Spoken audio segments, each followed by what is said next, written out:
Hi there. I hope you've been enjoying Microsoft Build 2022. I'm here to speak with you about Project Haven, which is an embedded Kubernetes platform that we're working on at Microsoft.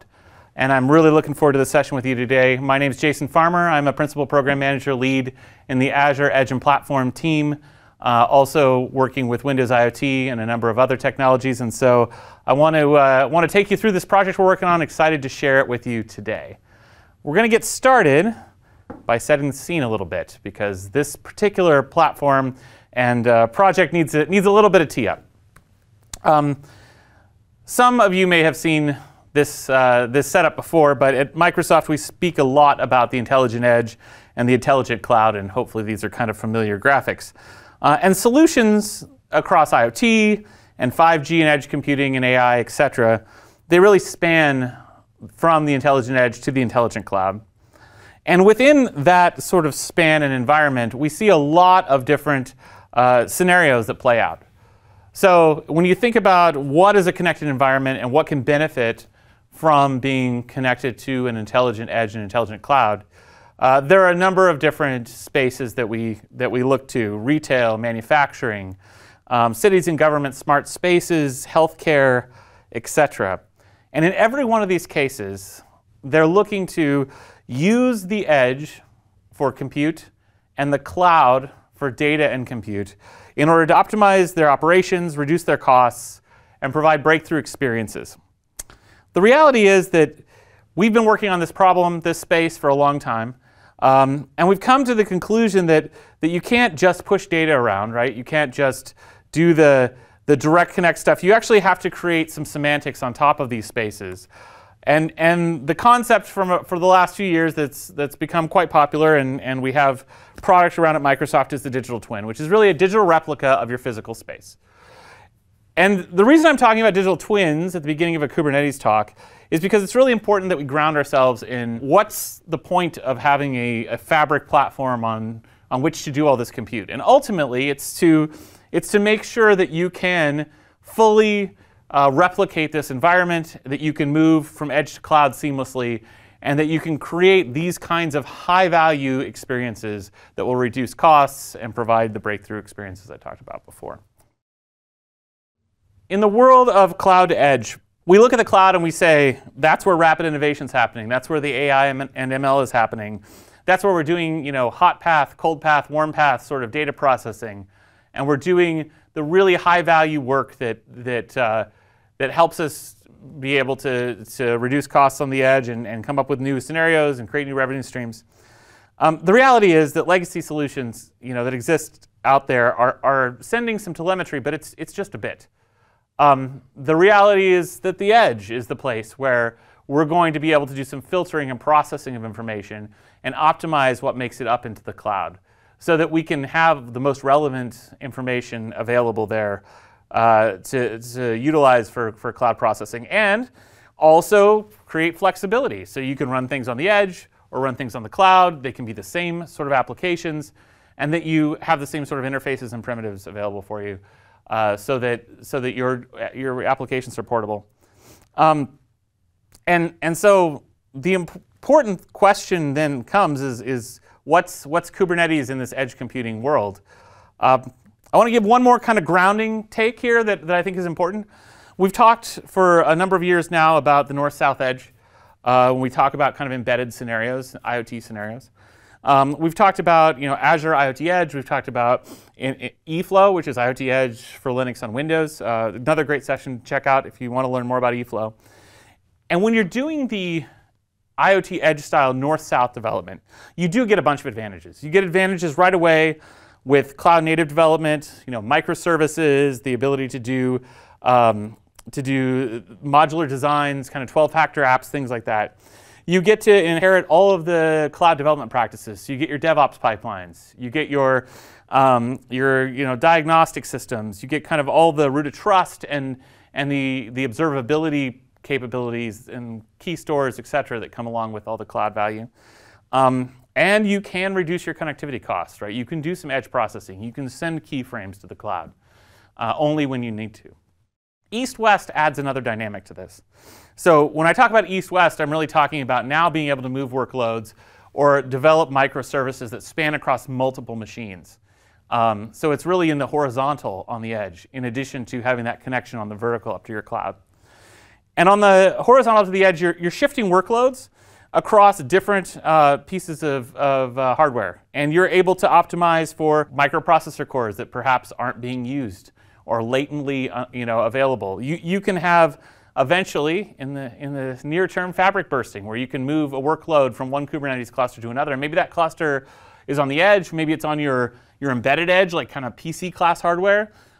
Maybe it's up another layer to your back office, where you're running some server class hardware and like on-prem cloud work. Maybe it's up to your edge computing terminal in a 5G deployment. Maybe it's all the way up to the cloud. But the cool thing about taking advantage of what's happening on the Kubernetes space right now is that one application can run in all those places because you have a common API that will let you get top to bottom. So in terms of setting the stage for why Kubernetes, we've kind of walked through some of the high-value edge compute stuff. We talked about digital twin. We talked a little bit about the comparison of north-south and east-west. I want to get into one more concept before I kind of dive deeply into Project Haven and why we're doing what we're doing. And that last concept is something we call Akri. This is a Kubernetes resource interface for the edge. Akri is actually an open source project that has been adopted into the CNCF. If you go to the link there, you'll get to CNCF documentation. We contributed it. We're still active members in it. And we're very excited about it because Akri lets you discover IoT devices on the edge. It lets you connect to those devices or have them appear as Kubernetes resources when they appear on a protocol, for instance. So those devices can be dynamic. The devices that connect to those devices can be dynamic, so they can appear and disappear. You can make sure that you schedule workloads based on when those devices appear. And there's tons of videos out there on YouTube and other places that you can check out that will show you how Akri is used, and also a fair number of little samples up there that are worth going through. But it's built on Rust, very appropriate for this size of edge cluster. And really, when you think about what that high value use case is for Akri, it's around bridging protocols. So if you have devices that are running on either local devices like on a Linux UDEV, or if you've got OPC UA or you've got OnVIF stuff, you have the ability now to create Kubernetes resources around those particular devices and have them project into your Kubernetes cluster, and then you can write applications on top of it. And the cool thing about that whole dynamic conversation I had earlier is we're really talking now about brownfield devices that are too small to run Kubernetes, joining the cluster without having to modify within themselves because the adapter is on the cluster side, and creating applications that are aware of them and capable of using them. All right, last concept on the existing stuff. Let's do a discussion about sort of how these things all play together. So I'm going to build this slide from the bottom to the top. I'll warn you ahead of time because the bottom is a strange place to start, but you'll know why when the cloud appears. Who puts a cloud at the bottom of their slide? So we'll go from the bottom to the top. So from the bottom to begin, I've got a factory here. You can see it. I've got a couple of robotic arms and some like big machine conveyor belt things. On those, we have sensors, actuators, domain controllers built on traditional embedded operating systems. And you can see in the little star to the lower right that we have sensors and actuators on the outside, and then we have domain controllers, which are representing higher level MPU microprocessor type of devices. When we think about how Kubernetes can work in this environment, we're not touching those closed loop systems that exist on the floor in this picture yet.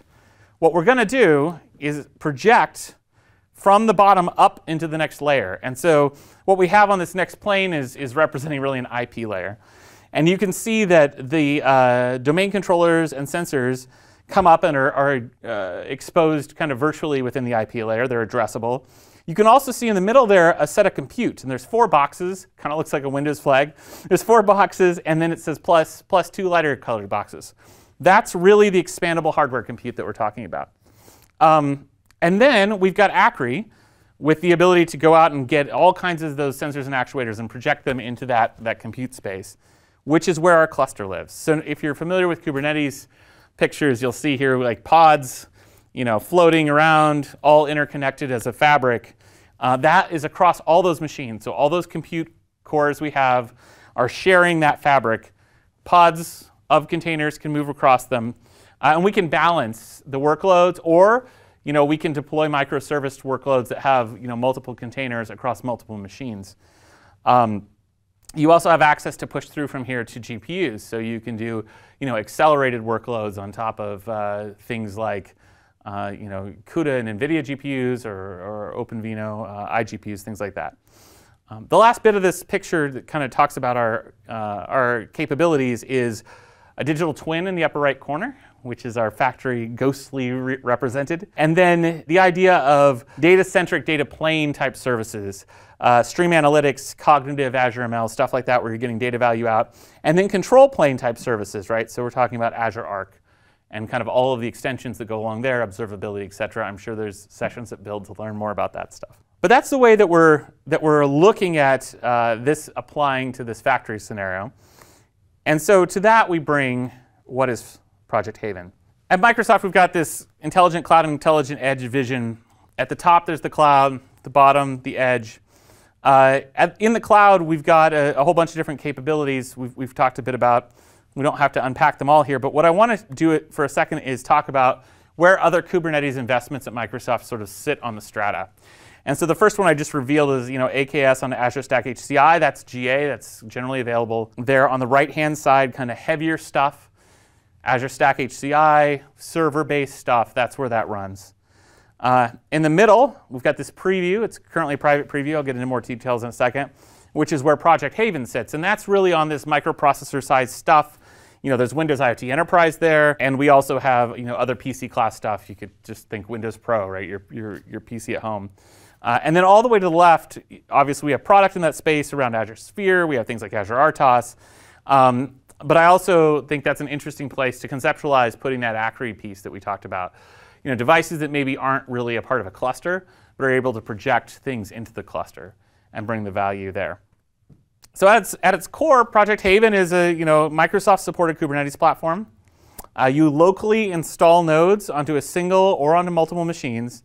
You can run Linux workloads or Windows workloads, so either Linux containers or Windows containers inside of pods, and it's all managed via Azure Arc. Kind of next click down from an architecture perspective, you can see here at the very top, you got your deployment story with the pods and containers. Then you work your way down into what is the Project Haven space. You've got an Arc control plane. You've also got standard kubectl, if that's what you're familiar with. We have PowerShell interfaces for all that. We have a CNCF conformant Kubernetes platform in the middle. And then we have PowerShell commandlets and agents to connect and control the VMs. We will operate this on Windows Pro Enterprise or IoT Enterprise. And we're looking at very light edge devices, so minimum of 8 GB of RAM. Technically, sort of breaking that apart one more time, you can see in this picture that there's Project Haven Mariner VM on the left. So if you're familiar with eFlow, which was our edge for Linux on Windows, currently generally available product, you can go play with it right now. If you haven't, it's absolutely fantastic. You should check it out. The core bones of eFlow are also what's helping us build this Kubernetes component. So you can see the Mariner VM there. That's a supported version of a Linux operating system in a virtual environment from Microsoft. On top of it, we've got the user space. We've got our Kubernetes K3s and K8s worker and control planes. And then off to the left, you can see containers. So either containers that have Microsoft agents built into them. That would be Arc or Flux for GitOps deployments. Or your own containers that you bring to run your workloads, whatever those might be. We also have the Windows VM on the right-hand side. The Windows VM would have, of course, Windows containers. And then underneath, it's all built on top of a Hyper-V layer, so it's all hosted as a VM. And we have at the bottom an installer with some PowerShell scripts. And also all of our updates would be driven from that kind of bottom piece. That's a Windows native component that runs, does updates, takes care of the VMs, et cetera, on top of Windows and hardware. So that's the technical architecture today. This is all connected to Azure Arc. And one key takeaway, and if you're familiar with eFlow, you know this, everything here would be supported from top to bottom. Now we're in a private preview right now, but ultimately, when we get this to general availability, this will be supported top to bottom from Microsoft, from the hardware through Windows, through the VM, all the way up to the cloud. There'll be a support statement you can count on, and we'll deliver the updates and the patches and respond to the CVEs on every single layer there, as well as making sure that it's a turnkey integration. So you just hit the PowerShell script and it works for you. Inside, in the world that this Project Haven project is landing, I think it's important to make sure that the rest of the assets are well understood. So we touched on a few of these, but I want to walk through them so that there's a good concept out there of kind of where we're inserting this component. So starting at the top, there's Azure Kubernetes Service. Hop on Azure, stand up your Kubernetes deployment right now. I mean, that's all there. Azure Stack HCI, so AKS on Azure Stack HCI. That's also a GA component. If you have server hardware, if you have back office deployments, excellent technology for doing what is effectively an on-prem cloud. And in a slide or two, I'll talk a little bit about the difference between on-prem clouds and kind of local Kubernetes deployments. You have Azure Edge Zones, also available now, so you can do local Azure services as well, also Kubernetes-based. And then Project Haven that we've just talked about. From a resource manager and services perspective, Microsoft has a lot of investments coming across the Kubernetes world. We've got Arc-enabled Kubernetes to make the connection, to give you identity, and to give you control. We have GitOps deploy with Flux. You can take your Helm charts, deploy that way. You obviously have a place where you put your container and container registries. Azure Monitor lets you track the health of your deployment. Azure Policy lets you go ahead and enforce organizational standards down upon the settings within your Kubernetes deployment. And then finally, Azure App Service will give you some scaled apps you can get out of the box. For tools, there's obviously Dapper, which has been around for now a while. And it's got some really good traction, some fantastic folks building deployments and applications on top of Dapper. Akri we covered earlier. Another really fascinating thing that we're working on at Microsoft is Crustlet. I'm sure there's a talk on that as well. So this is WebAssembly-based kubelets built on top of the kubelet is built on top of Rust, hence Crustlet.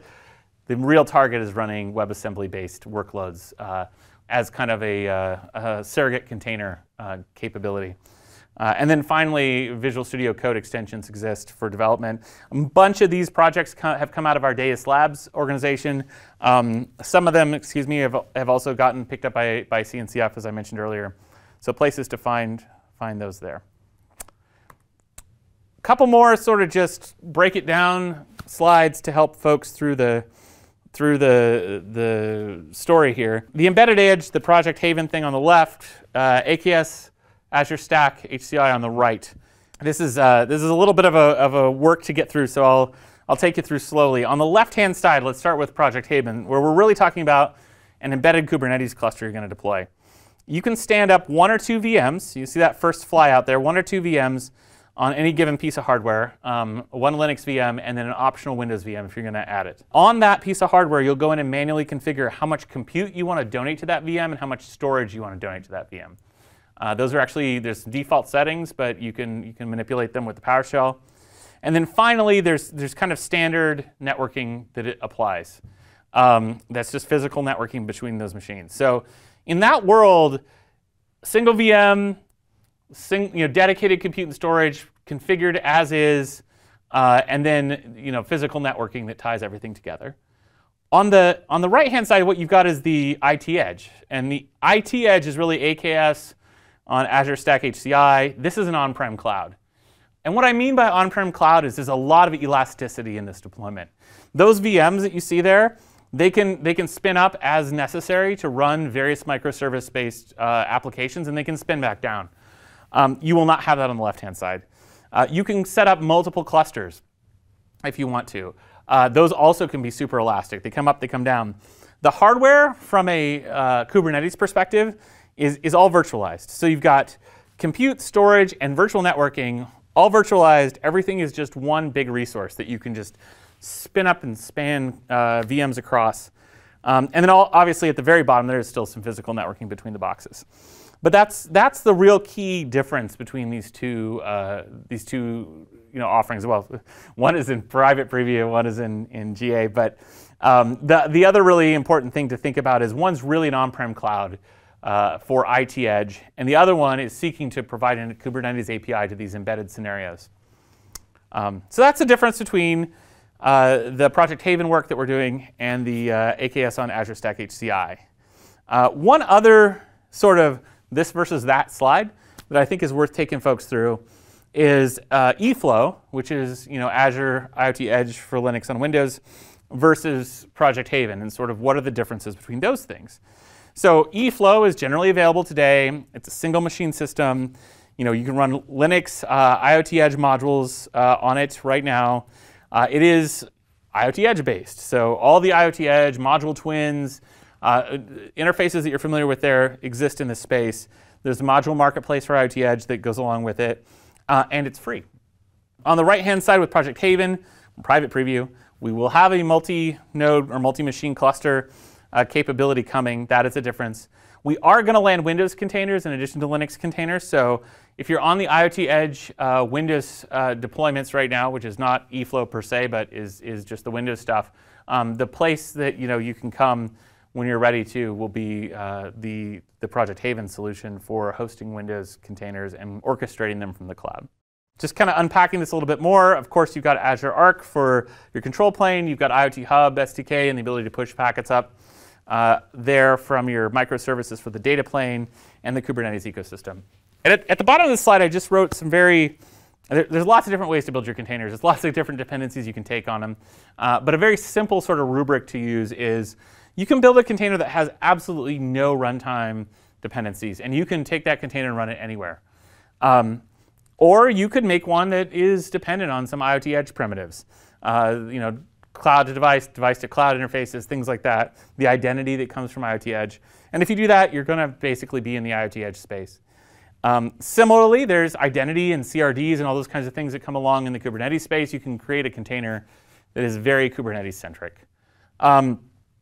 So that's kind of the way to think about how you get into one of these ecosystems, one of these different capabilities, the ecosystem you choose, and then obviously how generic you want your container workload to be. All comes into play when you're considering which of these things to adopt and use. And of course, if you need something generally available, that will also help you make your decision. So as we sort of wrap up here a little bit, public preview is coming in 2022 for Project Haven. We would love to have you join if you just can't wait for public preview. Private preview is available right now. You can send an email to projecthaven@microsoft.com, and there's some NDA stuff, and some folks will help you out getting onboarded, and we'll make sure that you're having a good experience like our other early private preview customers are able to have right now. So join us there. Finally, as I said earlier, my kind of root home for this project is out of the Windows IoT team. And I hope that you'll go and check out some of my colleagues' sessions. Great stuff on Windows IoT security, dual operator with Windows IoT, the roadmap, which is a good overview of sort of the whole strategy and collection of capabilities. Our edge device image builder, which can make configuring an IoT image super simple. And then finally, please check out the ARM ecosystem stuff and the new NXP IMX8 capabilities that we're putting out there in the world. Really appreciate the time. Thanks so much. Have a great build.